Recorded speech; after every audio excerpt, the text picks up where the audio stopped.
Boa noite, meus irmãos. A graça e a paz. Nós vamos dar continuidade ao nosso estudo hoje sobre a importância dos dons espirituais. Antes eu gostaria de orar. Não sei se tem alguém por vir ainda, mas orar para aqueles que estão por vir e agradecer que conseguiram chegar, apesar dessa chuva. Oremos. Senhor, meu Deus e Pai, Senhor, obrigado. Obrigado porque o Senhor nos conduziu até aqui, Pai. Obrigado, Pai, porque o Senhor nos trouxe, Pai, para esse estudo, para que nós pudéssemos compartilhar a Tua palavra, para que pudéssemos aprender, Senhor. Obrigado porque chegamos em paz, em segurança. Nós oramos, Senhor, pelos nossos irmãos, caso tenha alguém por vir ainda, que o Senhor possa trazer em paz, Senhor, também em segurança, para que possamos todos aqui, Pai, em segurança, poder estudar e disputar a Tua palavra, Pai. É pelo santo nome de Jesus que eu oro, Pai.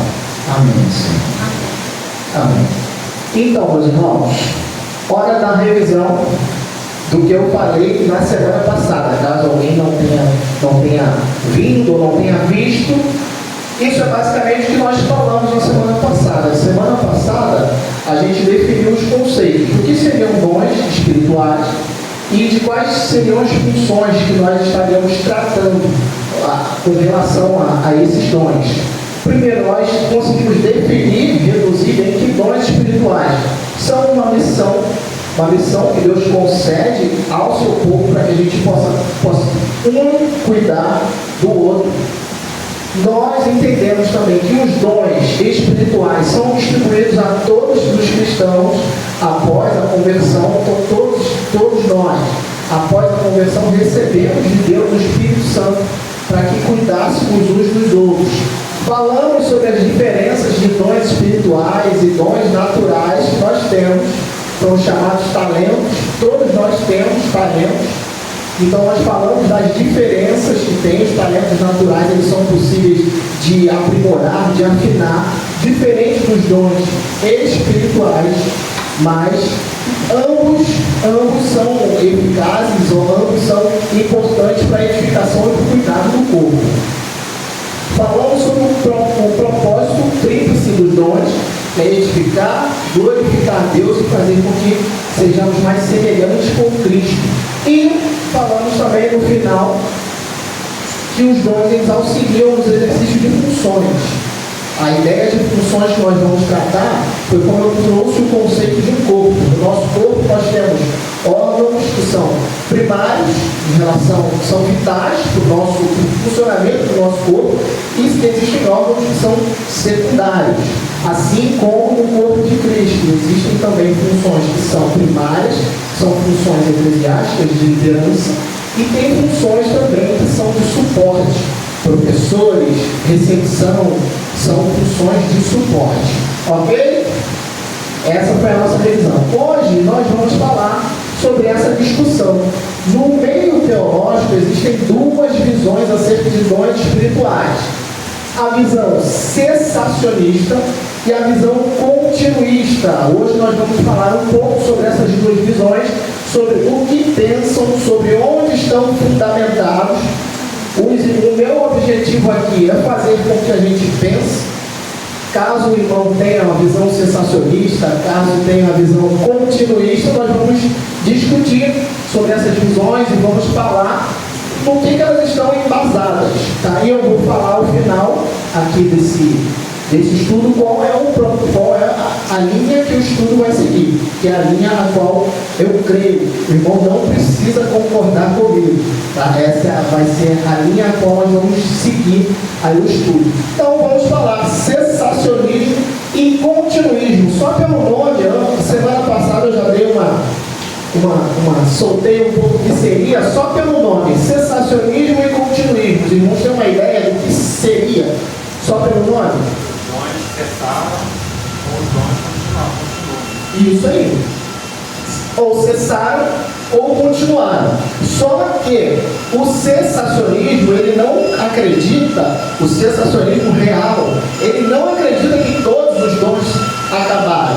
Essa não é a visão do cessacionista. O cessacionista, ele crê que os dons miraculosos de cura, milagres, falar em línguas, eles acreditam que esses dons cessaram com a era apostólica, após o período apostólico. E o continuista acredita que os dons, todos aqueles citados por Paulo, os dons continuam. Essa é a visão. Vamos prosseguir?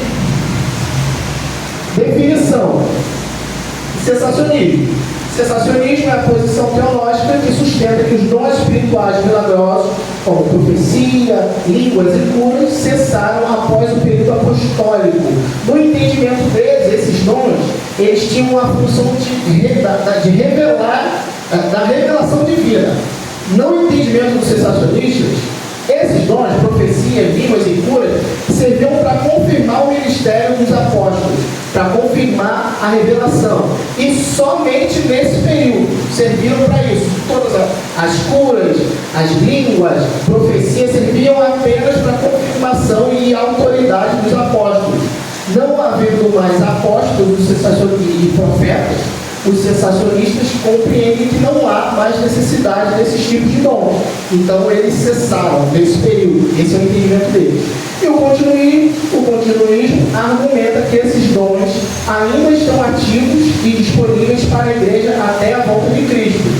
Como eu falei, o continuista acredita que todos os dons continuam, assim como está lá na Bíblia. E nós vamos ver no que eles estão fundamentados. Agora nós vamos ver um panorama histórico do que aconteceu ao longo da história acerca dessa discussão cessacionista e continuista.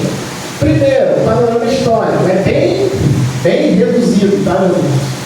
Lá na igreja primitiva, há relatos dos patrísticos. Patrísticos é o que nós chamamos de pais da igreja, que são os cristãos pós-período apostólico, mais ou menos do primeiro século da igreja, na formação da igreja.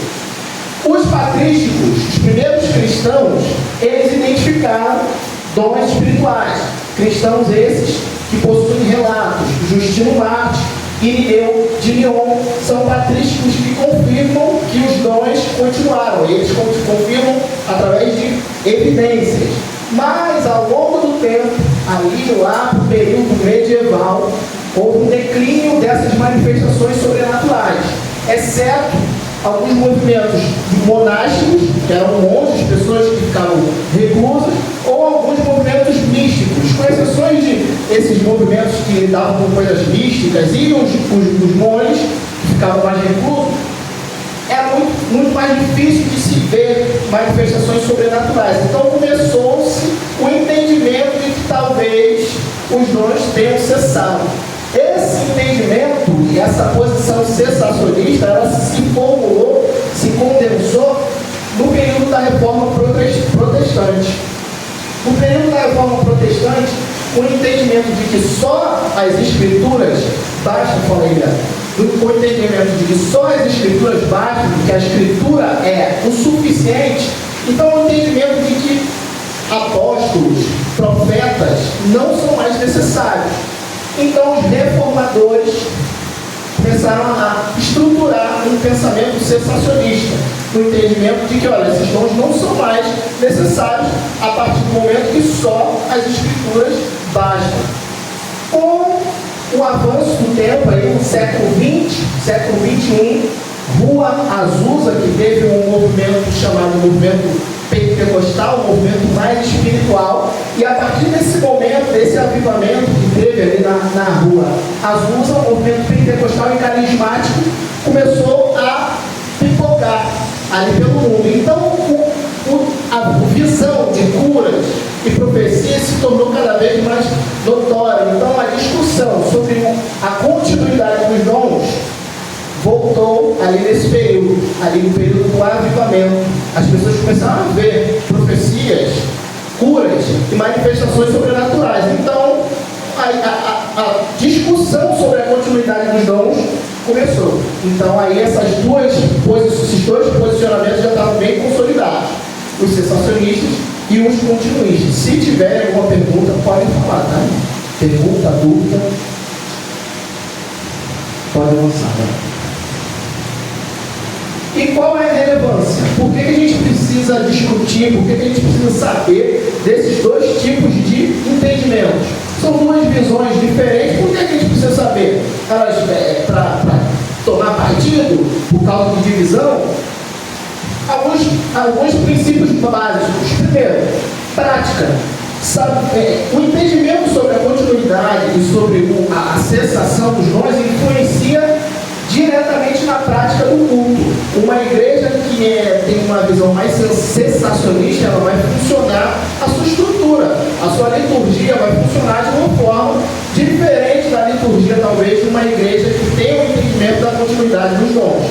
Alguns tipos de manifestações talvez não ocorram em igrejas que têm uma visão cessacionista, e outros tipos de manifestações talvez ocorram nessas igrejas.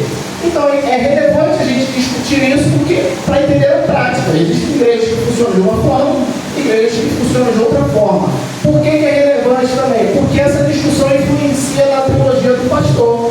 A teologia pastoral, qual é o entendimento do pastor? Isso vai influenciar também no entendimento, de uma certa forma. É claro que os irmãos, cada um pode ter o seu entendimento, mas o entendimento do pastor, de uma certa forma, influencia também, assim como a formação desses ministros dentro da igreja. E também é importante a gente discutir isso para que haja diálogo. Por muito tempo, cessacionistas viam continuistas como hereges e continuistas viam cessacionistas como hereges. É importante que haja discussão para que a gente entenda que são pontos de visão, de entendimento teológico diferentes, mas nada que nos separe, somos irmãos. Podemos ter visões diferentes, mas continuamos sendo irmãos. Olha, eu leio dessa forma e eu compreendi dessa forma, que cessaram. Ok, eu compreendi que continuam. Ok, que haja debate, que haja discussão, mas jamais briga, continuamos sendo irmãos. Então essa discussão é importante para que o diálogo seja aberto, para que a gente possa dialogar sobre entendimentos e visões teológicas diferentes que se tem acerca da leitura bíblica. Vamos lá. Em que se fundamentam os cessacionistas? Os cessacionistas, basicamente, irmãos, têm 4 bases de fundamentos. 3 dessas bases são bíblicas, nós vamos ler. 3 dessas bases são bíblicas e uma base não.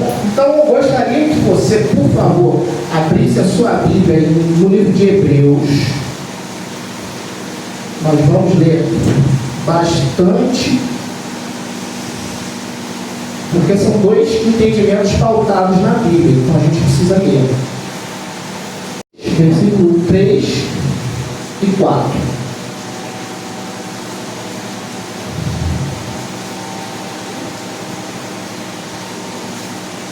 Hebreus capítulo 2, versículo 3 e 4. Alguém abriu? Quem está aberto aí? Dal, lê pra gente aí, Dal, por favor. Vamos separar dos nós, se não aplicarmos para uma providência de salvação, a qual, começando a ser anunciada a vencedores, foram depois confirmada pelos que a ouviram, testificando também Deus com eles por sinais de milagres e várias maravilhas do nome do Espírito Santo, distribuindo de sua vontade. Uma pergunta, né? Testificando também Deus com eles por sinais de milagres e várias maravilhas do nome do Espírito Santo, distribuídos por sua vontade. Testificou. Não sei como está na sua versão aí, mas geralmente a palavra que aparece é testificou. Segundo o primeiro argumento cessacionista, Hebreus 2, 3 e 4, esse testificou está ratificando que os dons miraculosos, sinais, prodígios, eram apenas para autentificar a revelação apostólica. O entendimento deles desse texto aqui, deixa eu só pegar um peso aqui, irmãos. O entendimento. Som. Ei.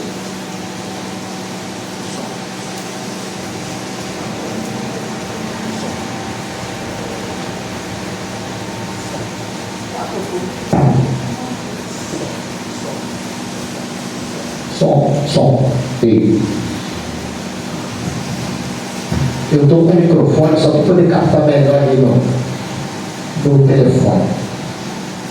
O entendimento deles é que esse testificou, está escrito aí pelo autor de Hebreus, que é simplesmente para ratificar, apenas para ratificar a revelação apostólica, a autoridade dos apóstolos, o entendimento deles, e essa é a leitura deles. Então eles entendem que com o fechamento do cânon, esses dons não são mais necessários.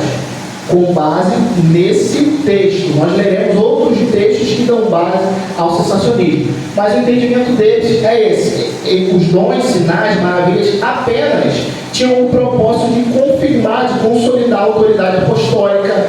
Tinham o objetivo, Jesus, através de suas curas e seus milagres, tinham como objetivo mostrar-se como Deus, revelar-se ao mundo como Deus, e ele dando essa autoridade aos apóstolos, tinham como propósito de dar continuidade a esse ministério de Jesus, encerrando esses sinais, prodígios, nesse período. Segunda base, fundamento aí do sensacionista, Efésios 2, 20. Efésios 2, 20.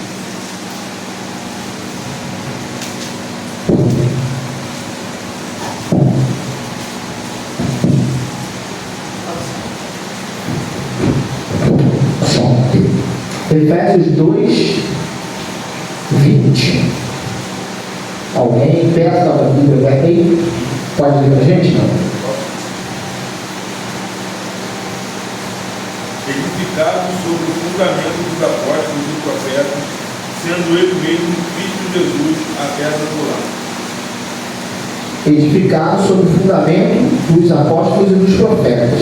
O entendimento dos sensacionistas é que, se a igreja está fundamentada e ela foi edificada sobre o fundamento de apóstolos e profetas, então não faz sentido existir ainda dons de apostolado e dons proféticos. E, com isso, milagres, curas, já que eles entendem que são apenas para esse período, não faz sentido ter dons de apóstolos e dons de profetas, já que esses dons se encerraram a partir do momento que a igreja está fundamentada sobre os apóstolos e profetas. Qual é o entendimento deles? Eles entendem que isso é perigoso porque, se existir ainda dons de apóstolo, profetas, isso significa dizer que eles ainda podem lançar fundamentos sobre a igreja. É o entendimento do sensacionista. Se tem apóstolos e tem profetas, e Efésios 2 está dizendo que a igreja está fundamentada sobre os apóstolos e profetas, então existem novos apóstolos e profetas que podem lançar fundamento. Então esse é mais um versículo que, para o sensacionista, embasa o entendimento de que, então, eles cessaram, porque não tem como existir quem lance fundamento sobre a escritura, a igreja. Então, esses dons, alguns dons e dons atrelados a esse ministério apostólico e profético, esses dons cessaram. Compreenderam? Tem mais uma base. 1 Coríntios 13, 8, 12.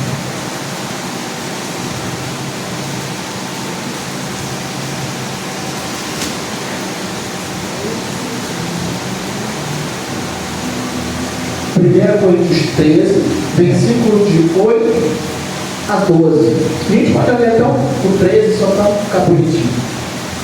Versículo de 8 a 13. Diz o seguinte. Deixa eu ver. Jorge, tá na mão aí? Pode ler para a gente? O amor jamais acaba, mas havendo profecias, serão aniquiladas. Havendo língua, cessarão. Havendo ciência, desaparecerá. Porque em parte conhecemos, e em parte profetizamos. Mas, quando vier o que é perfeito, então o que é em parte será aniquilado. Quando eu era menino, pensava como menino, mas logo que cheguei a ser homem, acabei com as coisas do menino. Porque agora vemos como por espelho e inimigo, mas então veremos face a face. Agora conheço em parte, mas então conhecerei plenamente, como também sou plenamente conhecido. Agora, pois, permanecem a fé, a a esperança, o amor, estes três, mas o maior destes é o amor. Esse também é um texto que os sensacionistas se embasam para afirmar sobre a cessação dos dons. Só que esse é um texto que não encontra muito consenso, porque eles não chegam ao consenso do que seria o quando vier o que é perfeito. Na versão do Jorge, geralmente nas versões tem quando vier o que é perfeito. E o que é perfeito? Os sensacionistas não entram em consenso acerca do que é o perfeito. Eles entendem que Paulo está falando acerca do fechamento do cânon, ou seja, quando vier o que é perfeito, quando vier toda a revelação de Deus, então não é mais necessário, ou seja, quando encerrar o período apostólico. Ou seja, outra interpretação, o perfeito é quando chegar à maturidade da igreja, ou seja, quando todo o entendimento de maturidade da igreja estiver já formado, por exemplo, a igreja está, no entendimento deles, está amadurecida e consolidada a partir da vida do Espírito Santo. Ali já está consolidado o que é a igreja. A igreja primitiva é o embrião do que somos hoje. Então, quando a igreja chegou à maturidade, que foi a descida do Espírito Santo, e aí chegou à maturidade, isso é o que é perfeito, na leitura deles desse texto. Ou a encarnação de Jesus. Alguns sensacionistas também têm que aquilo que é perfeito é a encarnação de Cristo. Quando ele chegou, aquele que é perfeito chegou, então cessarão profecias, cessarão alguns dons citados aí pelo apóstolo. Essa é a interpretação deles acerca desse texto. Essa é a interpretação deles acerca desse texto. Então, como nós vemos, os sensacionistas eles estão embasados em 3 textos bíblicos para poder falar sobre o sensacionismo. O texto em Hebreus, o texto em Efésios e esse texto em 1 Coríntios. Essa é basicamente a base de sustentação do argumento sensacionista. E tem um segundo argumento que não é baseado em texto, mas é baseado naquilo que eles veem. Segundo eles, esses dons encerraram porque há um visível declínio na frequência da manifestação desses dons após o período apostólico. Então eles entendem que se nós vemos pouca ou quase nada no entendimento deles, se vemos pouca ou quase nada cura, então cessou. Se nós vemos pouco ou quase nada manifestação de línguas, então cessou. Se nós vemos pouco ou quase nada milagres, prodígios, então cessou. A base de argumentação deles, a última é com base na observação. Aquilo que somos capazes de observar. Se alguém tiver pergunta, pode fazer, gente. Textos base, como eu falei. Esses são os textos base, nós lemos 1 Coríntios, Efésios e Hebreus. Alguns dons cessarão com a vinda do que é perfeito. Ou seja, a continuidade desse dom depende do cumprimento dele. Pode falar, Beto. Uma perguntinha sobre a outra questão, sobre o cessamento dos dons. Quais são as denominações que levam os dons que têm cessado, as denominações mais conhecidas que levam isso como doutrina, como entendimento da palavra? Certo que são cessacionistas, tem os presbiterianos, certos. Batistas, há divisão. Alguns entendem que sim, alguns entendem que não. Eu acho que o batista, essa divisão, é muito mais pelo fato da independência que eles dão para a igreja. Então não tem um pensamento fechado acerca da denominação. É o entendimento da liderança, o entendimento da igreja. Fica a cargo da liderança da igreja. Agora, o presbiteriano, eu tenho certeza que eles são sensacionistas. Tá bom? Eu tendo a concordar que esses dons tenham diminuído muito com o passar do tempo. É relativo, nós vamos falar sobre isso, porque eu diminuindo muito de respeito ao seu convívio, que a gente não está no mundo todo para saber. Então é óbvio que dentro do meu convívio pode ser que eu veja poucos, porque como nós falamos, os dons são para a edificação da igreja. Se Deus não acha necessário necessário, é óbvio que a gente não vai ver, viu? A gente não vai ver. Se Deus não acha a manifestação de um dom aqui necessária, é óbvio que eu não vou ver. Mas eu não estou no mundo todo para ver. Então eu não tenho como afirmar, não tem como fechar. Nós vamos falar sobre isso, mas é difícil de eu fechar um entendimento, porque eu não sei o que acontece em todas as igrejas do mundo inteiro, para eu poder ver o mover de Deus e poder afirmar que cessou. Mas eu entendo a posição. Eu acho que, como a gente está falando na Bíblia, depois dos estudos bíblicos, eles vão diretamente no que aconteceu, né? Porque não valeria um estudo bíblico hoje um dia normal que não aconteceu nada, sabe? Eu acho que é por conta disso. Como a Bíblia registra basicamente grandes milagres, milagres não tão grandiosos, assim, espetaculares, mas grandiosos no que ele foi posto, né, como ele foi realizado, aí a gente tem essa noção. A gente vê aconteciam o tempo inteiro. A gente vê focado, porque eles estão exatamente falando daquele lugar. Mas, por exemplo, alguém de um outro país não ficou sabendo e nem viu. Aí na visão dele vai falar, não, isso nunca existiu, porque ele não viu nem ficou sabendo. Então é difícil a gente fechar um posicionamento, mas a gente vai caminhando. Então eles entendem que eles cumpriram uma função histórica, os dons, com base em 1 Coríntios.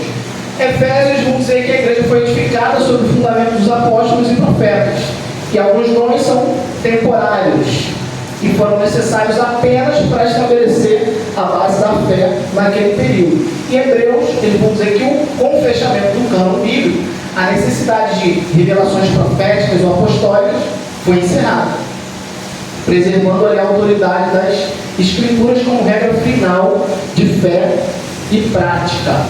Beleza?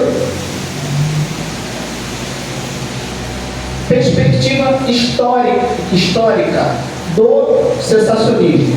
Tá? Como, para poder reforçar essa ideia, como eu falei, esse pensamento sensacionista se tornou cada vez maior no período da Reforma. E dois reformadores, digamos assim, que deram muita ênfase, deram muita notoriedade a esse pensamento, Lutero e Calvino. Eles entendendo que somente a igreja, somente a escritura era o suficiente, eles viam como desnecessários dons miraculosos, porque eles tinham esse entendimento. Lutero e Calvino. Com o avanço, aí os puritanos, é preciso dizer, irmãos, que nós, apesar de muitas vezes a gente comemorar a reforma, nós, batistas, nós não viemos da reforma protestante.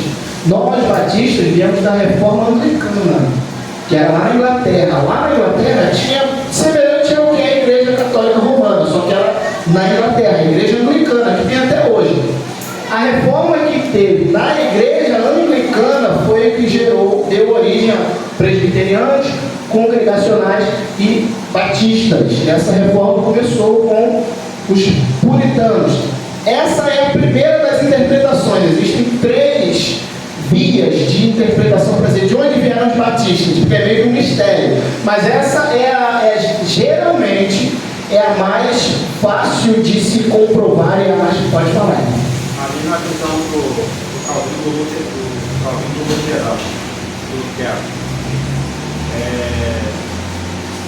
eles têm a visão de que só a palavra basta.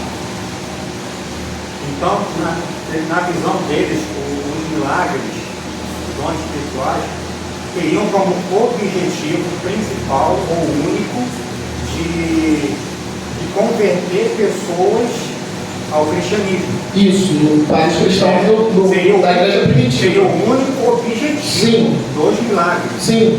Os sensacionistas, a base de entendimento do sensacionismo, com aquele texto, tem isso como informação. É o Hebreus, se não me engano, que a gente leu. Eles têm isso como base. Os milagres e prodígios, curas sensacionais que aconteceram naquele período, foram para aquele período, para que a palavra do Evangelho fosse melhor divulgada. Naquele período. Então, no entendimento deles, com o encerramento do período apostólico, não há mais necessidade de milagres e curas, então esses dons cessaram. Para eles, tinham como esse único propósito: corroborar e ratificar para divulgação do Evangelho. Apenas isso. E a igreja anglicana ela também reforçou com a sua reforma. Os puritanos, né, reformaram a igreja anglicana e também eles reforçaram o princípio da suficiência das escrituras, corroborando aí com o entendimento de Lutero e Calvino. E atualmente, o sensacionismo moderno eles mantêm essa mesma posição, que os dons eles foram temporários, só para aquele período, os dons miraculosos. Quando disser dons, falando de sensacionistas, não entendam que são todos, tá? Porque eles não entendem que todos se sabem, só esse específico. Eles entendem que os dons eram temporários para aquele período e eles não são necessários hoje, esses dons miraculosos. Ok? Pode falar. Alguns expoentes da reforma anglicana, Expoente da reforma anglicana, cara, eu não sei de cabeça, vou te contar, mas se eu não me engano é John Smith. Se eu não me engano, não sei se Léo sabe, algum expoente dessa reforma. Eu vou ficar te devendo, mas eu tenho quase certeza que é John Smith. Mas depois, no próximo estudo, me lembra que eu vou trazer. Tá bom? Fundamento dos continuistas. Os continuistas também têm base bíblica para dizer, para o entendimento de que os dons continuam. Então vamos à permanência dos dons até a volta de Cristo. 1 Coríntios 1, versículo 7. 1 Coríntios, capítulo 1, versículo 7.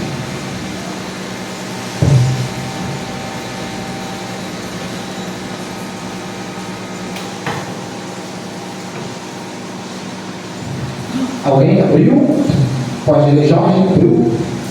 Pode ler. 1 Coríntios 1, 7. De maneira que nenhum dom vos falta, enquanto aguardais a manifestação de nosso Senhor Jesus Cristo. Esse texto é bem claro do que Paulo está dizendo. Nenhum dom vos falta, aguardando a manifestação de Jesus. Ou seja, esse texto indica aí que os dons são válidos até a manifestação de Cristo, até a volta de Cristo. Outro texto que é base também para o continuismo está em 1 Coríntios também, capítulo 12.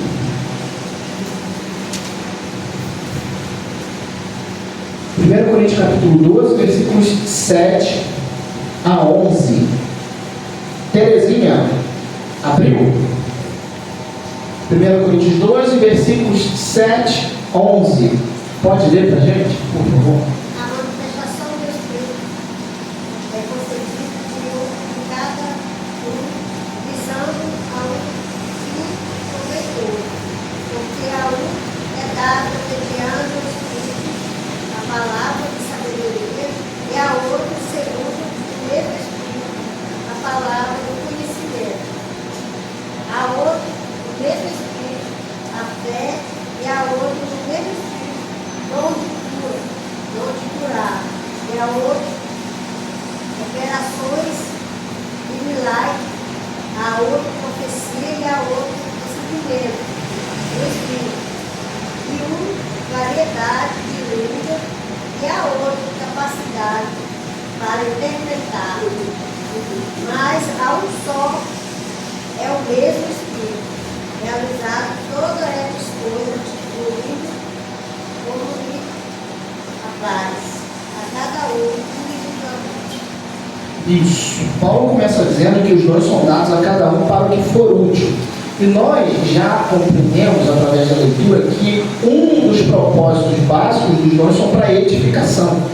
Então, com base nesse texto, entendendo que Paulo está falando da dinâmica de um corpo, e entendendo que ele está tratando essa analogia da dinâmica do corpo com a igreja, e nós precisamos mutuamente sermos edificados, assim, por que alguns dons cessariam? Será que nós já estamos edificados no que diz respeito à cura e por isso não há mais necessidade? Será que nós já estamos edificados no que diz respeito a milagres e não precisamos mais ser edificados, não precisamos mais abençoar a vida do nosso irmão e por isso cessariam? Então o entendimento deles de que sim, precisamos sim ser edificados, dá um entendimento de que não cessaram, porque a igreja precisa de edificação. E se alguns dons foram apenas para confirmação apostólica, por que esses mesmos dons são citados por Paulo para que a gente os buscasse?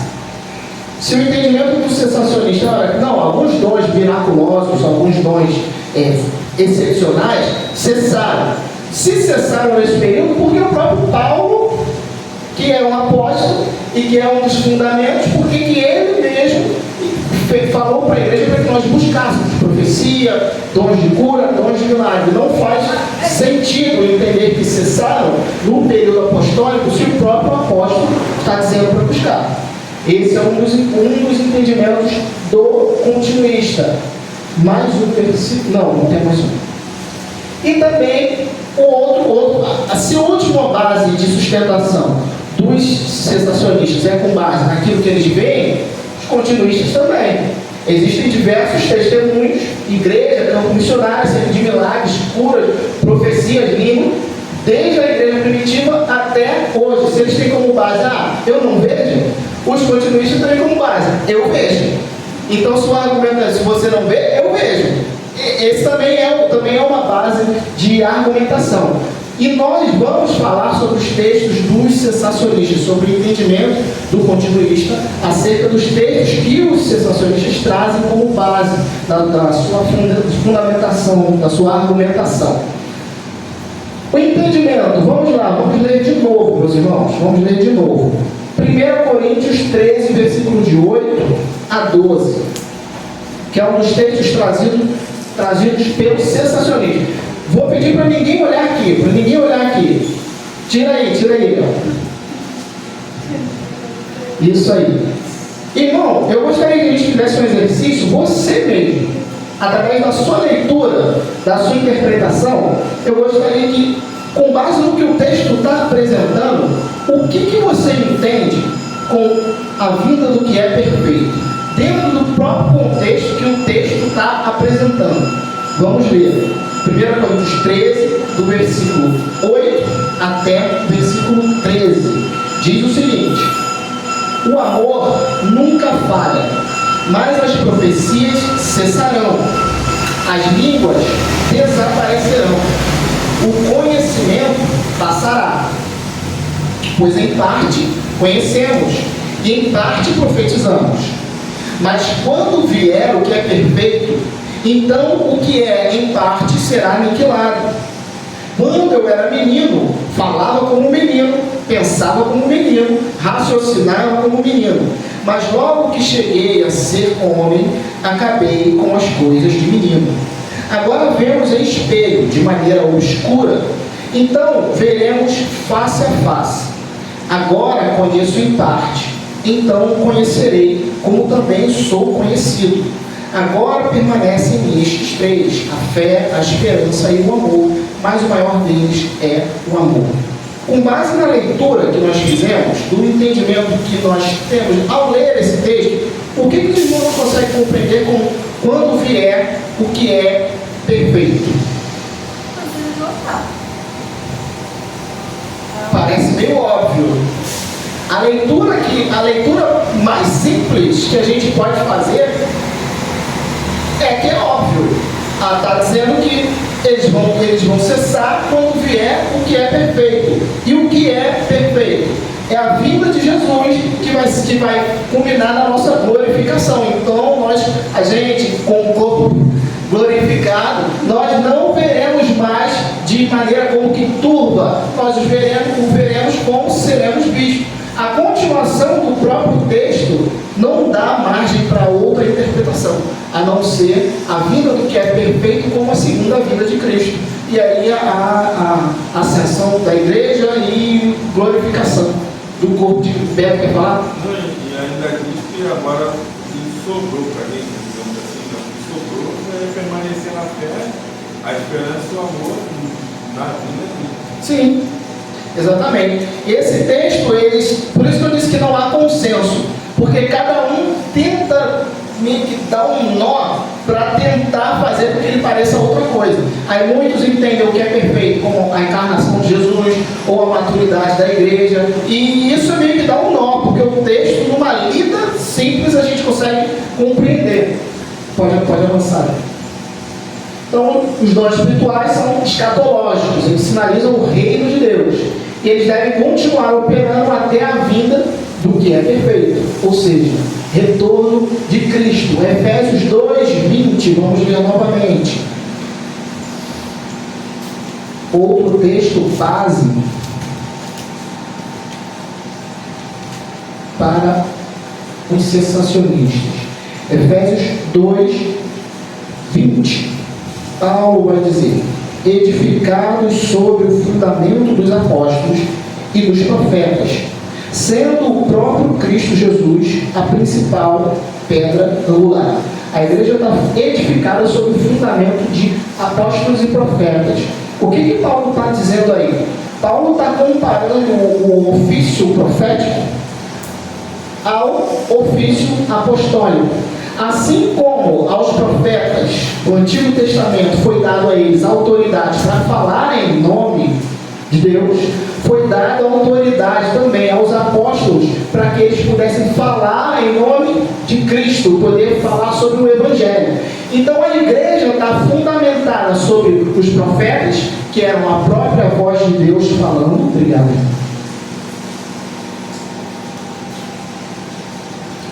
E fundamentada também sobre o ensinamento dos apóstolos.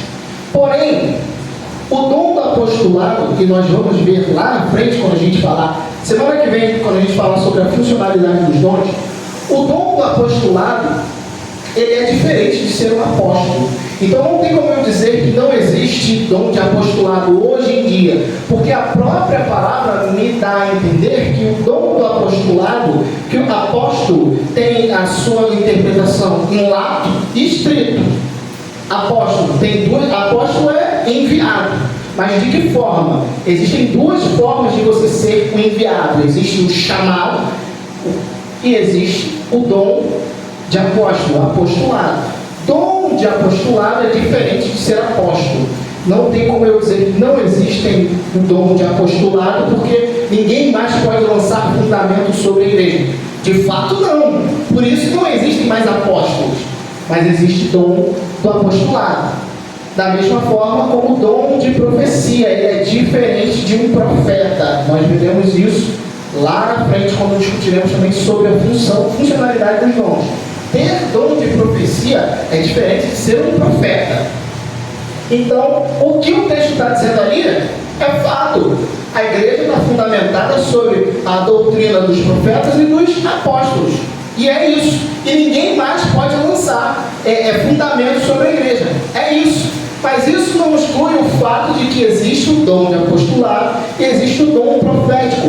Porque a própria Bíblia, e nós veremos isso, aponta que são coisas diferentes. Ok? Hebreus 2, 3 e 4.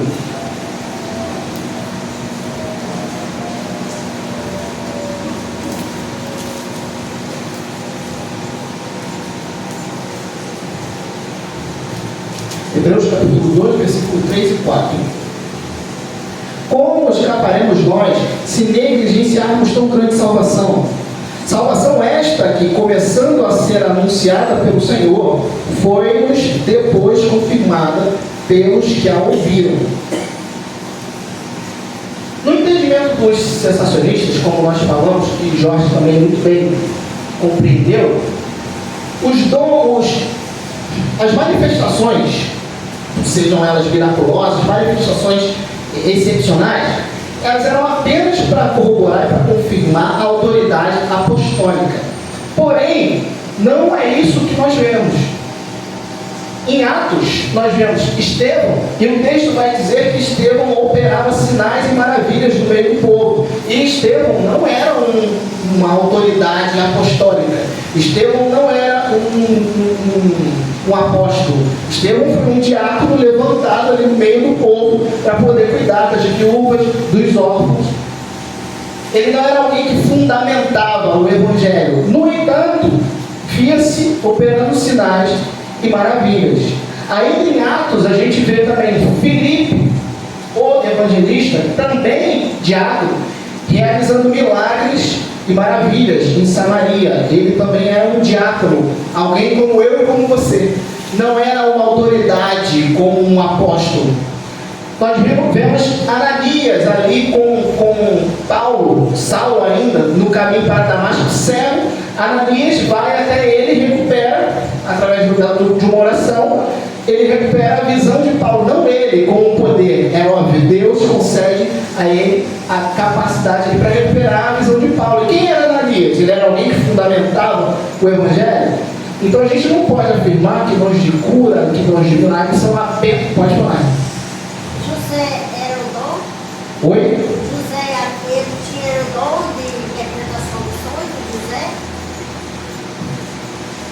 Não posso dizer que era um dom porque não está lá, mas a gente pode entender como uma espécie de poder espiritual, sobrenatural. Não posso afirmar, olha, era um dom de interpretação de língua e de sonho. Não sei, mas era um poder sobrenatural, uma capacidade que não era natural, isso com certeza. Daniel também, né? Daniel também. Todos que operam sinais e maravilhas sobrenaturais e que fazem isso em nome do Senhor são dons, são presentes. Mas não tem como enquadrar em dons espirituais, mas com certeza são manifestações sobrenaturais permitidas por Deus.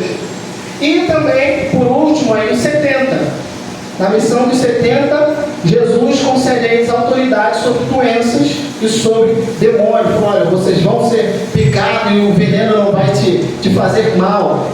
E eles também recebem autoridade sobre doenças e sobre cura. E o entendimento chave para que os dons de milagres, os dons de manifestações, de cura, não são apenas, foram também. A gente não pode dizer que não serviu, foram também para confirmar a autoridade, foram também para Jesus mostrar quem é Deus, mas não só. E a maior entendimento são esses textos. Marcos 16, de 15 a 18 e Atos 2, 17, que nós leremos. Marcos é o próprio Jesus dizendo: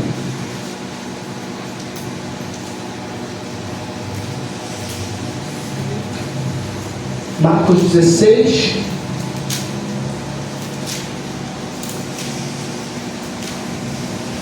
Marcos 16, 15 a 18. Irmã Nancy, pode ler para a gente, por favor?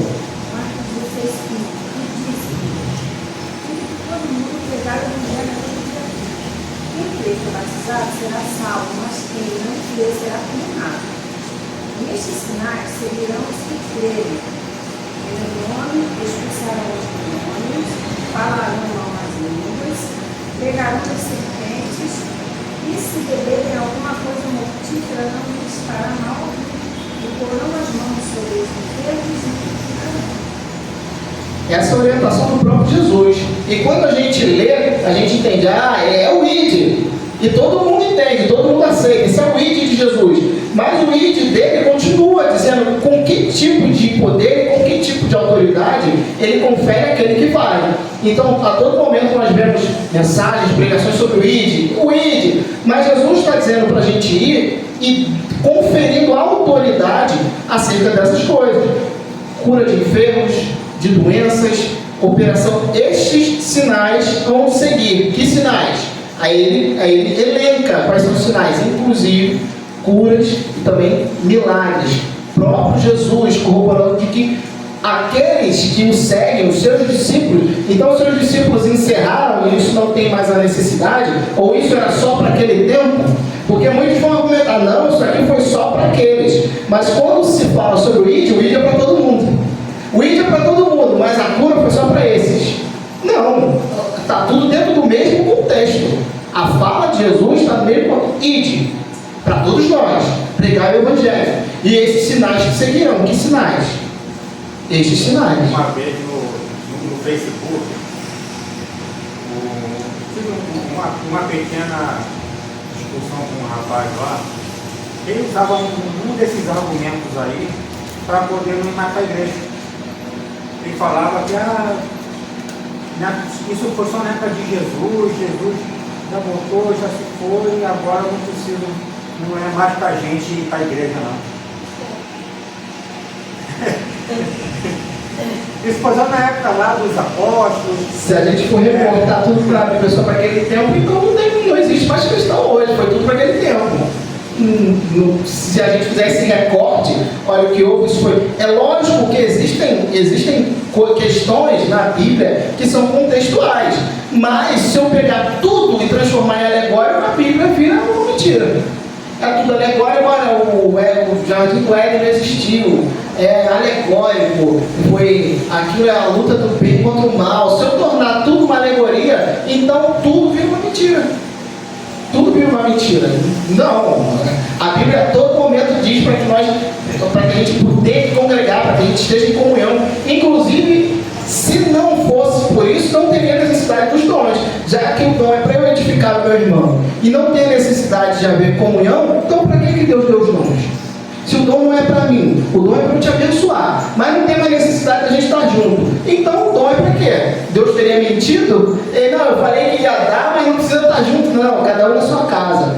Não tem propósito, não tem porquê. A vida, nossa vida cristã é uma vida para ser vivida em comunhão, em união, juntos, porque nós somos um corpo. Nós não somos membros separados de um corpo, como eu sempre falo. Um membro separado de um corpo é um membro morto.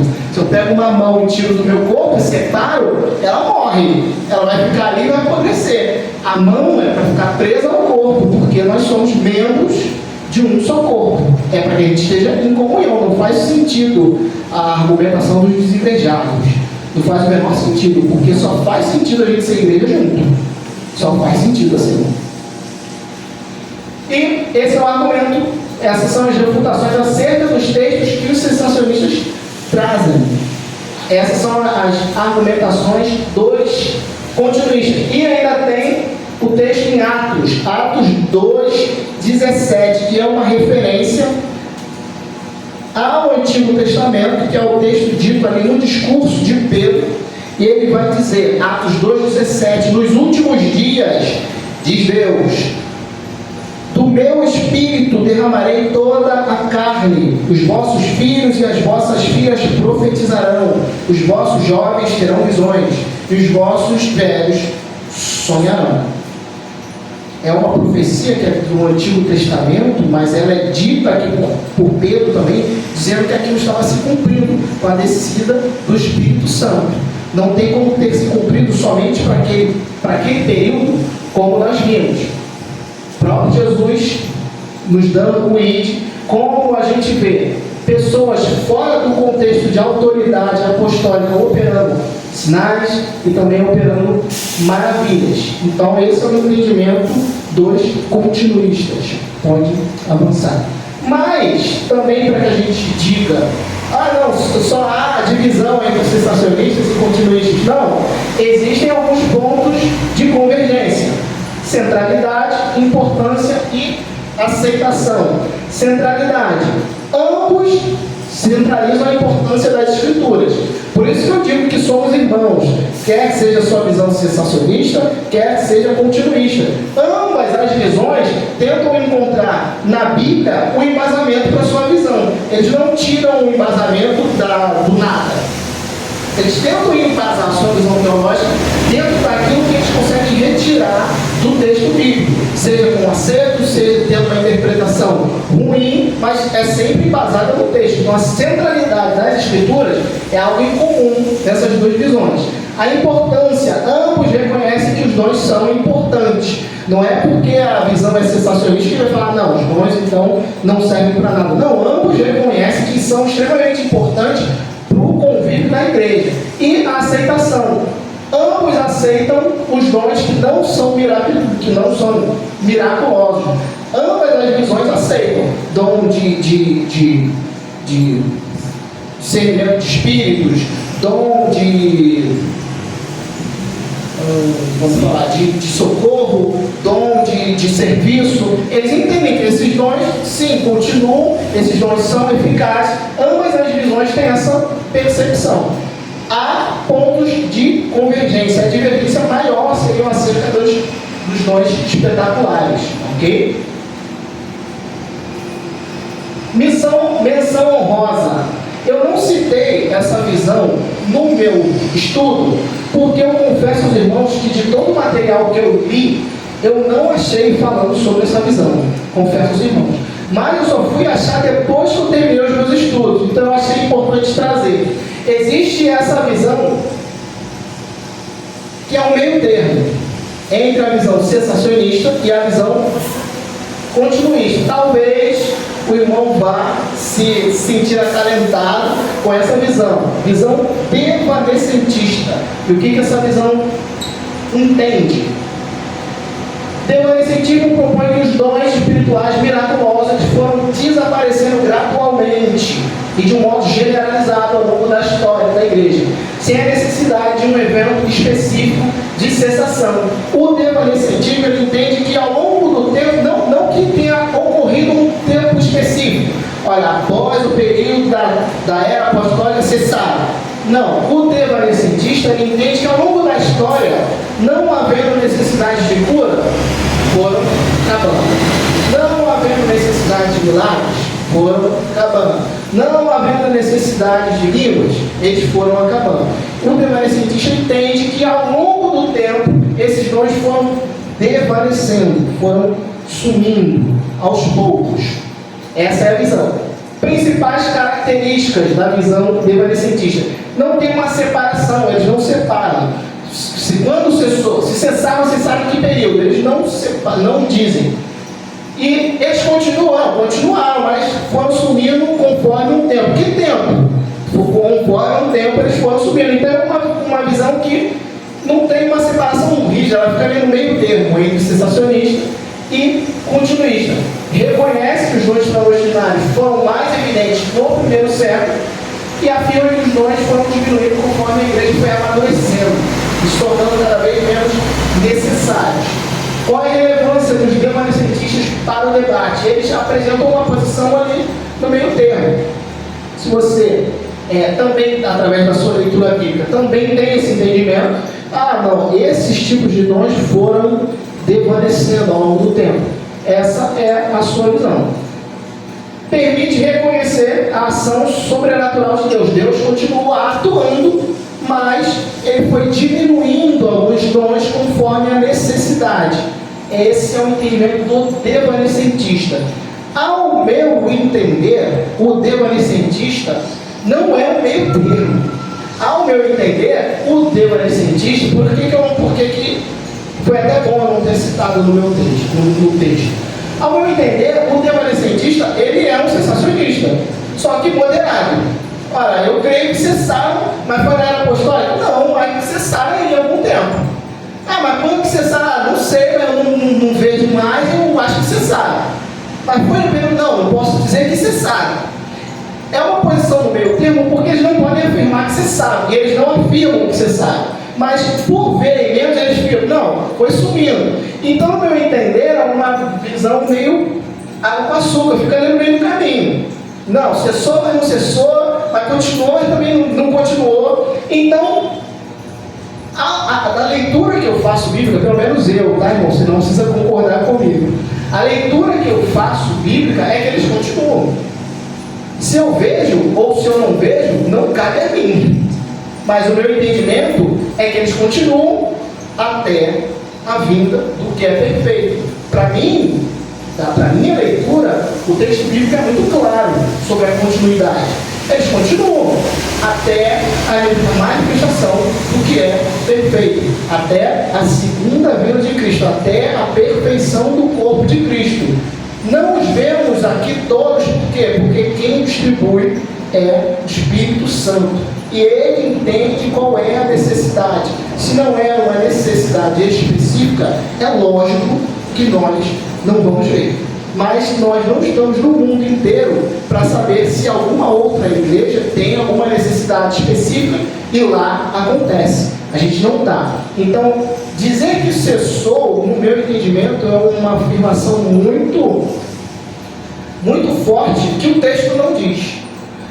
No meu entendimento, é uma interpretação mas baseado em experiência. Por isso que eu sou continuista, porque no meu entender, não existe base bíblica. A base é mais experiencial. Olha, porque eu não vejo, eu digo que cessou. Porque texto bíblico dizendo cessou, não tem. Agora, texto bíblico dizendo continuam até a segunda vinda de Cristo, tem. Então, a minha visão, e nós vamos falar sobre isso, a visão do estudo que nós vamos seguir, é uma visão continuista, porque é dessa forma que eu faço a leitura sobre dons espirituais. Como eu digo, os irmãos não precisam concordar, mas essa é a leitura. Por que o estudo vai seguir essa interpretação? Primeiro, por causa da patrística. Eles dizem que os dons encerraram após o período apostólico. E a patrística, os pais da igreja, os cristãos da igreja primitiva ali do primeiro século, Justino Marte, Irineu, Tertuliano, eles reconhecem a continuidade dos dons, para além desse período. Aqueles que viveram após o período apostólico confirmam a continuidade desses dons. Esse é um dos motivos. Segundo motivo, a distribuição irrestrita dos dons, como nós vimos. A experiência de Estevão e de muitos outros que não eram autoridade apostólica me dão a entender que os dons são dados a todos os cristãos. Deus não faz acepção, olha, esse aqui é apóstolo, esse aqui eu vou dar dom de cura. Beto está ali na bateria, não, vou deixar ele curar não, ele é peixe pequeno. Dá um bom, não. Agora esse aqui, o meu apóstolo, esse aqui eu vou deixar curar, esse aqui eu vou deixar fazer milagre. E a leitura da Bíblia não é essa. A gente vê Estevão, a gente vê Filipe, a gente vê os 70, a gente vê Jesus nos dando o ID. A leitura bíblica que nós vemos não é essa. Deus distribui os dons da forma que Ele quer, para quem Ele quer. Não tem como eu fazer uma leitura dizendo que Deus distribui um dom específico para alguém específico, porque eu não consigo fazer essa leitura bíblica. Então, segundo motivo, a irrestrição dos dons, eles são distribuídos de forma irrestrita. Terceiro motivo, edificação. Os dons são para a edificação da igreja, glorificação e também a semelhança com Cristo. Nós precisamos ser edificados. Eu preciso abençoar a sua vida, assim como você precisa abençoar a minha vida. Se precisarmos de cura, ela precisa acontecer, como aconteceu aqui há um tempo atrás, no culto de jovens, com Elias, que estava com um problema no joelho. Aconteceu. Estava com um problema no joelho e não conseguia nem dobrar o joelho. No culto de jovens, o preletor orou por ele, perguntou se alguém estava com alguma doença, algum problema. Elias levantou, veio à frente, ele orou, sem escarcel, sem nada, orou, e Elias voltou o joelho. Se houver necessidade, Deus faz, irmãos. Então, é para edificação. Elias foi edificado? Glória a Deus por isso. E Deus dá para edificação. E a continuidade dos dons. Os dons não estão limitados somente à era apostólica, no meu entendimento, porque eles são para fortalecer a igreja, para continuar cumprindo a sua missão até o retorno de Cristo, conforme nós lemos aqui nos textos. Amém, meus irmãos? Existe, se você tiver a visão sensacionista, fique à vontade, tá, irmão? Fique à vontade, como eu falei, nós continuaremos sendo irmãos, são apenas duas visões diferentes de interpretação. A sua visão não vai fazer com que eu te ame menos, é apenas uma forma de ler. Lemos a Bíblia de forma diferente. Amém? Uma passagem que corrobora essa aqui, de João 14, 12. Em verdade, vos digo, aquele que crê em mim, esse também fará as obras que eu faço, e fará obras ainda maiores do que estas, porque eu vou para meu Pai. Eu nem separei esse texto, mas é mais um. Nem separei esse texto. Ainda maiores. É mais uma coisa, mais um texto que corrobora com a continuidade. Deus dá o seu poder através do seu Espírito Santo. É saber que o dom não é nosso, é dele. Não é nosso e não é pra gente. E nem é pra gente. É um presente que Deus dá para você poder dar para outra pessoa. Mas eu acho assim, na minha opinião, eu acho que está diminuindo devido à apostasia. Entendeu? Devido à apostasia que alguém recebe a manifestação do anticristo. E a incredulidade tem crescido cada vez mais, as pessoas têm se afastado cada vez mais da igreja, têm se afastado cada vez mais de Deus. Tem países que nem igreja tem mais, tinha igreja, era forte no evangelho, não tem mais igrejas fechadas, viraram boate. Então a apostasia, a incredulidade tem crescido muito. Então creio que pelo fato de estar crescendo, esses dons também vêm diminuindo também dentro da igreja, porque muitas pessoas não estão crendo mais na palavra, no evangelho, até dentro da igreja não acredita mais. Como eu falei, essa é uma percepção nossa daqui, porque eu estou aqui. Não tem como eu ter essa percepção olhando para o mundo inteiro. Mas, ainda que esteja diminuindo, imagina que você pega seu carro, você vai daqui para São Paulo. Indo daqui para lá, você reduz a velocidade. Isso não quer dizer que você parou de ir para São Paulo. Quer dizer apenas que você reduziu, que você diminuiu. Ainda que esteja diminuindo, na visão de muitos, eu não posso afirmar que cessou. Entendeu? Ainda que esteja diminuindo a sua operação, ou a forma como a regularidade, não tem como eu afirmar que cessou. Porque, segundo o texto bíblico, é até a vinda. Então, não é uma leitura, pode ser que seja possível, entendeu? Mas não é uma leitura que eu faço. Eu creio que está diminuindo. Sim. As pessoas estão ficando cada vez mais incrédulas, a fé das pessoas estão diminuindo, entendeu? A gente vê os falsos profetas crescendo cada vez mais dentro do meio da igreja. Então, isso cada vez mais vai fazendo com que essas manifestações vão diminuindo. Pode ser, irmãos. Mas uma coisa que passa, e que pode passar por isso também, é que a gente precisa pensar na nossa responsabilidade. O quanto eu tenho buscado por isso? A gente pode falar, está diminuindo porque eu não vejo. Se ele é distribuído a todos, e Deus distribui a quem quer, e Paulo incentiva para que a gente busque, por que a gente não busca? Por que a gente não ora e fala assim, eu quero curar as pessoas, eu quero abençoar curando? A gente diz que diminuiu, e pode ser que seja, mas também muito em função do fato da gente não buscar. Porque a gente, sinceramente, irmãos, a gente não busca. Eu não busco pelo dom de poder curar alguém. Talvez pela minha incredulidade ou falta de fé, mas a gente não busca. Se a igreja talvez começasse a buscar mais, se a igreja começasse a se empenhar no propósito, queremos abençoar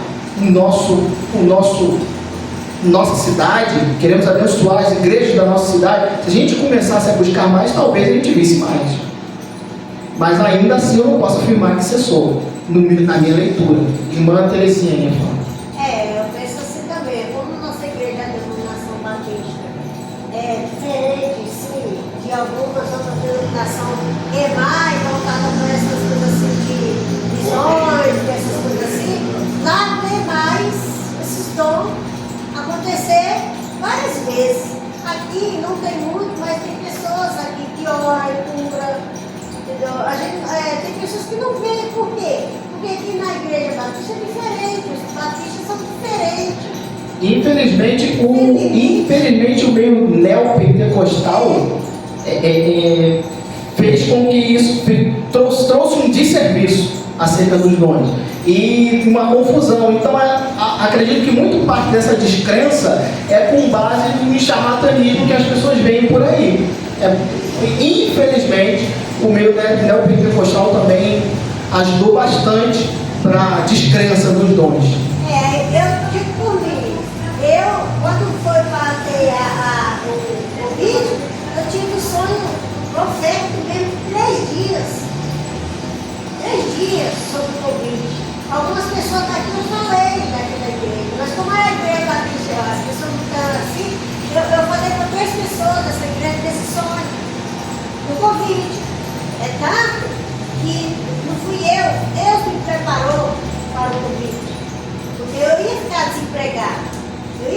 trabalho, porque o meu trabalho é assim. Se eu for trabalhar hoje, eu ganho. Se eu não for, eu não tenho. Entendeu? Mas Deus me mostrou uma forma de eu passar esses 2 anos sem preocupação nenhuma. Eu fui preparada para isso. Entendeu? Eu fui preparada ali com a questão financeira para isso. Então, falei para alguém que eu vi 3 dias de sonho, só que é diferente, né? Batista é diferente, mas se eu tivesse, entendeu? Em outra igreja que fala mais dessas coisas, que movimenta mais. Você lá pra... É diferente, entendeu? Então a Batista não adianta, você tem, por exemplo, você fala, você ora para a pessoa, e você cura a pessoa, só que aqui não tem esse desenvolvimento, igual tem outra denominação. Tem um equilíbrio, né? Eu acho que não é nem necessariamente a denominação batista, é alguma visão da liderança específica. Porque, por exemplo, nunca houve um impedimento daqui, falando pelo nosso pastor, nunca houve um impedimento de nós somos batistas. Eu acho que não é muito a questão da denominação. Como mais à frente, lá no nosso quarto encontro, eu vou falar um pouco sobre a pesquisa que eu fiz. Na pesquisa fica muito claro que as pessoas entendem que é importante, as pessoas sabem da relevância, mas ninguém busca. E na pesquisa fica bem claro isso, que todo mundo, você entende que eu entendo, você reconhece os seus, reconheço, você reconhece pelo menos, você consegue citar pelo menos 5, consigo, as pessoas citam. Ah, você já fez um curso? Não. Ah, você já procurou se informar? Não. Ah, tem algum estudo na sua igreja? Não. Então, é muito disso. Reconheço que é importante, eu sei, mas eu nem busco, nem procuro. Eu acho que é mais pessoal do que generalizado, assim, da denominação. Depende da visão, depende da visão da liderança, eu acho. Eu acho que não é muito atrelado a batista, não. Porque na própria pesquisa que eu fiz, a maioria era batista, a maioria esmagadora. E cerca de 90 e poucos % entenderam ser continuistas. Então eu acho que é mais da falta de busca e da falta de conversar sobre o assunto do que não faz, não acontece porque a pessoa não crê. Eu acho que é mais uma falta de busca mesmo, uma falta de interesse. Uma dúvida potente na questão da cura. Você tem uma pessoa ali, você está no hospital, a pessoa está enferma, ela está a ponto de morrer. Deus fala que nós temos autoridade para curar. Eu chegar para aquela pessoa e falar: você está curada em nome de Jesus. Ou eu vou orar: Senhor Deus, se tu quiseres, tu podes curar essa pessoa. Nós vamos falar sobre isso lá na semana que vem. Entendeu? Semana que vem a gente vai falar sobre como que os dons funcionam na leitura, né? E nós vamos conversar um pouco sobre isso. Não sei se vai dar para falar de todos, como eu falei. Listados ali dos 3 textos base, a gente tem os 21 dons. Não sei se vai dar para a gente falar sobre todos, mas se não der, fica... eu vou fazer em 2 partes, e aí fica melhor para a gente conversar. Depende da situação. Fica melhor para a gente conversar. Amém? Mas alguém tem mais uma pergunta?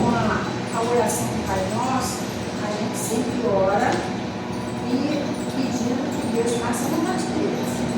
Dentro da vontade dele, muitas vezes acontece milagres, né? Esse ano, 4 testemunho de que Deus agiu, interferiu, e quando tiver a oportunidade, darei esses testemunhos através de oração, simples oração, através de relógio de oração. A gente faz muito relógio de oração na família. E tem pessoas aí gastando fortunas para poder curar o seu filho que está com tal da ansiedade aí, que está colocando as crianças loucas. Então, tem 3 casos na minha família de cura. Então, eu creio no poder da oração, porque Jesus nos mostra isso claramente. Toda vez que ia ficar um milagre, a gente mostra que Jesus orou. Agora, esse tal de profecia, vem falar na minha vida, não aceito não, meu irmão. Ah, Deus mandou falar para você isso, aquilo. Eu já sofri muito por causa desse tipo de coisas. Então a profecia hoje vai falar sobre as verdades que estão aqui, ó, na palavra. Você reparou naquele texto? Aí você vai e prega para o seu amigo ou para mim mesmo. Eu vou e acredito que eu vou me ajudar a entender, esclarecer o que está aqui na palavra. E a profecia de hoje, a gente tem que pregar, arrepender que Jesus vai fazer. Só isso. Simples assim. Porque às vezes a gente, sei lá, é tão simples. E eu penso olhar para Jesus, ele se desembaraça, sabe? Nossa vida. Ontem, é só rapidinho, tá? Ontem, eu fui ao médico, foi terça-feira, foi ontem, né? Então, ontem eu fui ao médico e eu estou acostumada a ir ao médico e eu vi só coisa ruim. Agora foi uma coisa muito ruim. O médico falou assim, dona Nancy, a senhora já tem 2 doenças crônicas e agora a senhora adquiriu mais uma. Mas essa daqui, essa tem que ter cuidado. Aí eu já faço uma dieta rigorosa. Mas eu não pode comer frango, não pode comer carne, não pode comer ovo, não pode comer gordura. Agora você vai fazer o quê? Eu tenho que fazer jejum eterno. Porque meus rins estão falindo, né? Estão lesionados. Então, nem beber água você pode. Tem que beber pouca água. Então, a minha dieta está muito rigorosa. Fala, Jesus, o Senhor me ajuda a fazer dieta. Eu tive muitas dificuldades para fazer essa dieta aí. Mas ele vai me ajudar se ele quiser. Pode ter me tratar. Aí eu pensei, eu vou viver diferente. Vou fazer o que eu quero. Um dia de cada vez, amanhã para mim pensar. Porque essas notícias arrasam, tem que contar com os diários, tem que contar outra coisa, né? E daqui para frente, né? Tudo fica pior. Não, mas tudo vai ficar melhor. Porque Jesus ensina isso para a gente. Ele ensina a gente a andar sobre as águas. Então a gente pode só olhar para ele. Não precisa embaraçar muitas coisas, né? Mas tem que olhar para ele.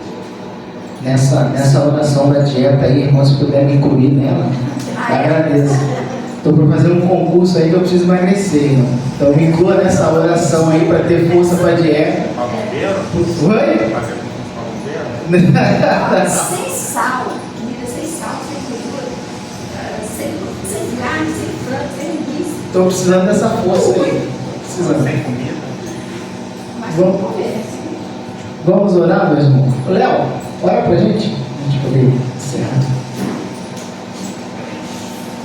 Obrigado, Senhor, por esse momento aqui tão importante para o nosso crescimento, para a nossa lembrança, para consolidar em nós conhecimentos que são importantes, não só para manter na nossa memória, na nossa cabeça, mas para dar significado, dar sentido para a nossa prática de vida cristã, nossa prática de mundo, nossa vida como cristão desse mundo.